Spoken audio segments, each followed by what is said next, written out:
in the work I do, I like to think of myself as a humanitarian. And even though I work in the private sector, like you, you get to see the horrors that are actually faced by human beings, and it really upsets me so much that this happens. Now I'd like to turn to our newest panelist, and perhaps to bring a gender perspective on this, because a lot of people who are actually impacted by this are women and children. And I'd like to, first of all, if you could tell us a little bit about what it is your organization does in respect to providing humanitarian aid and mobilizing humanitarian action. Okay, first of all, I'm probably one of the luckiest people to be here and to have my startup only less than a year, winning a couple of awards of appreciation. Let's say that business is a part of the whole humanitarian action. Honestly, it's the first time for me to attend something related to peace. However, we, as a woman growing up in diverse cultures, I've always noticed that there is gender inequality on different levels, whether you're in the Middle East or in a foreign country in Europe or something like that. So I took the initiative about mid-2017 to make a difference to the women, to help empower them, help them strengthen their image, help them live with dignity. And relating here to Mr. Karim's words about the refugees and the women, the company is located in 6 October City. And 2 months after I launched, refugee women came and asked for support to start launching their business professionally, because of course they were displaced in an inhuman matter.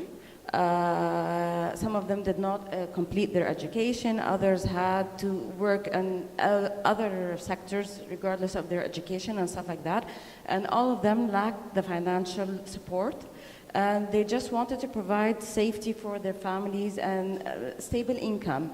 So Businessita just tried to help or connect these two channels together.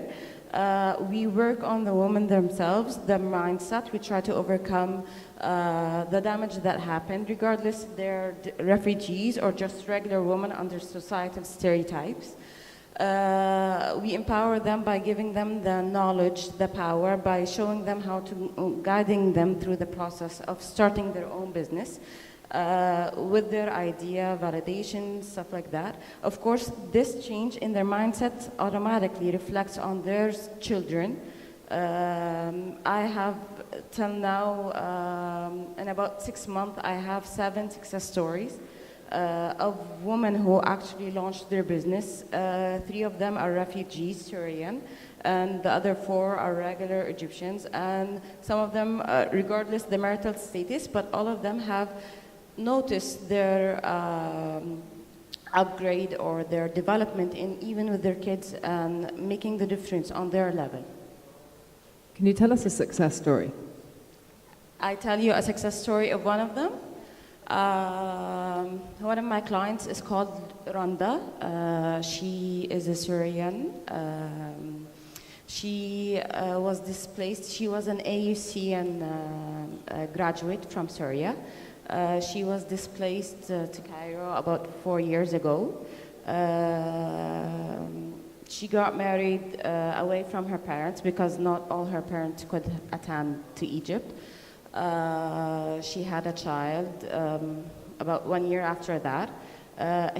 Her husband was Syrian too, but he was working, I don't know the job title exactly, but something like a delivery boy or something like that. And she needed to help him with the income, so she actually started cooking for others. And this hurted her dignity and made her feel like she's a second person. She started with me about 4 months ago, and now she launched her own handcrafted business.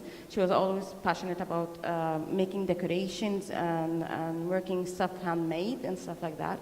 And she actually now, in the last quarter, she made a profit of 20 grams. So this, for me and for her, is rewarding, of course. Thank you. I'm actually going to bring the microphone back to Laurent here, who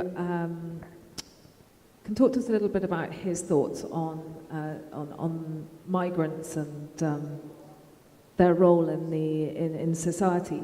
The private sector has already been mobilised around the SDGs.